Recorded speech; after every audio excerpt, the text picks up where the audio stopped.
So if the postmodernist or the post-postmodernist or the post-post-postmodernist has abandoned reason, how do we use reason to change their thinking?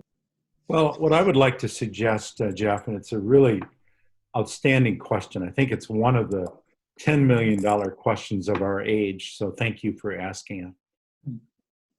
I think part of what we have to do is appeal back to a Christian worldview, something that Scott is just constantly, in a wonderful way, bringing forth all the time, and everything he and his colleagues are teaching through Disciple Nations Alliance. And I think what we have to say is, what does it mean to be a human being? And so if we try to answer that in biblical terms, which we should, and many of our evangelical allies who otherwise disagree with us on this issue would agree that we should go back to the Bible for understanding of our anthropology. What we find is that God said, that's the first words of Genesis. It means God is a rational God. God has made us in his image, therefore, to be likewise rational. Now, that rationality, we understand, has been diminished, it's been distorted, we're more easily deceived because of sin. But nevertheless, the redemptive work of Christ is partly in order to help restore that rationality to us. So I think we have to try to appeal to our neighbors who reject our way of understanding reason and truth by appealing to them that this is really fundamentally about your very humanity. Our humanity is at stake at this moment in time. And we are made in the image of a God who dearly loves us, who gave us rational capacities that Christ came in part. One of the reasons he came was to restore those rational capacities. So we're not as easily deceived.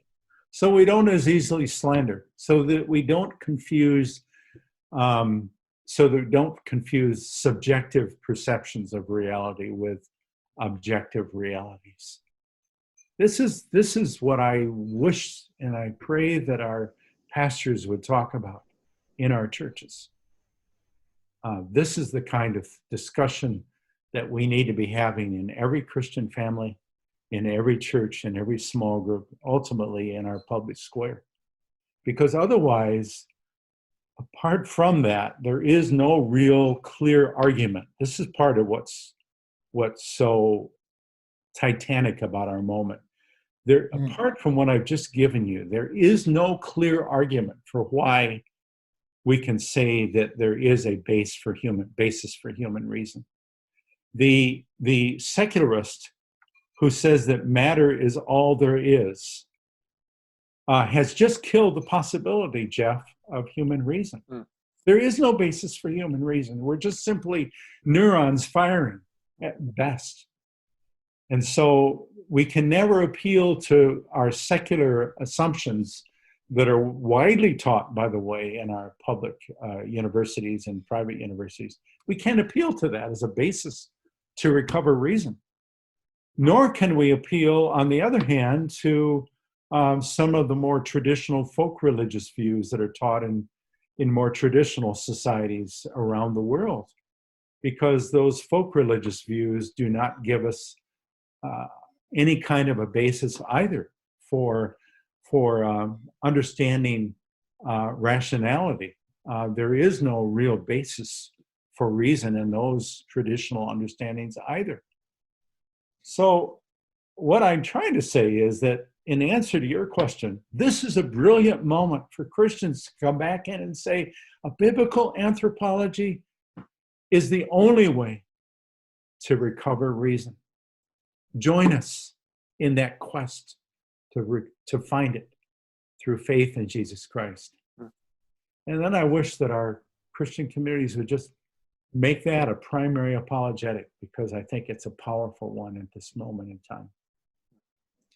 Yeah, if I could, I think what you said is very beautiful, Bob, and very powerful. if I could just add to it, and just, in no way at all going into a different direction, but just add some thoughts to what you just said. Well, Right. Jeff, I think your question is excellent there. But I think here's what we can count on, that people, even if they've bought into this idea that we cannot trust reason anymore, and it's all about feelings and emotions.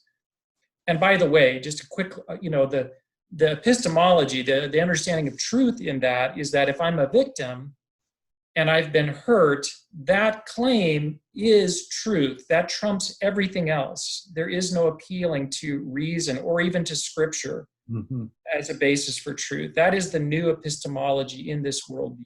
It's strongly hurt feelings based on the status of victimhood. And again, if that, you're right, Bob, if that carries the day, we'll lose reason. But let me come back to this. We're made in God's image. And even people that are deeply deceived on these things still have this embedded in them, right? They need, they have to think rationally. At some level, all of us do. I sometimes like to talk about it in very practical terms. Let's say your boss feels like paying you a little bit less on that next paycheck.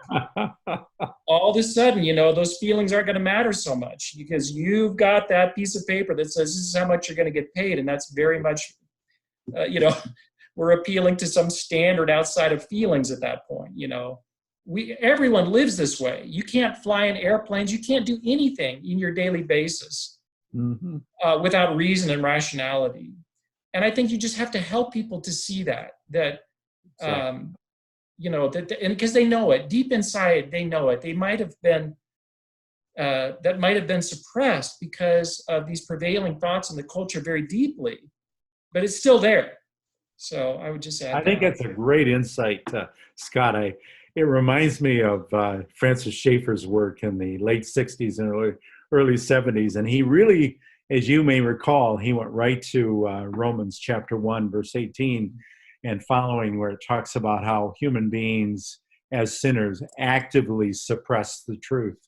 And yet you're exactly right. We can only try so hard to suppress the truth, and then it pops up and hits us in the face. We just can't do it. We're hardwired, with that inside of us because of our creation.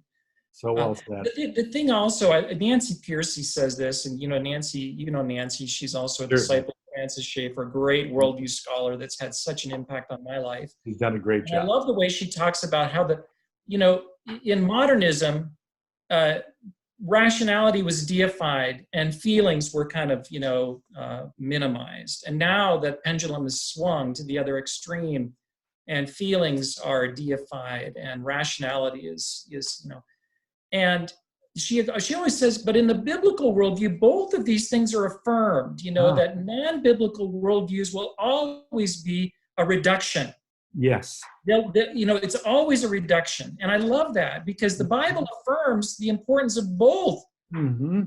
Our feelings and our emotions and our reasoning ability. Those are both affirmed. Those are both important.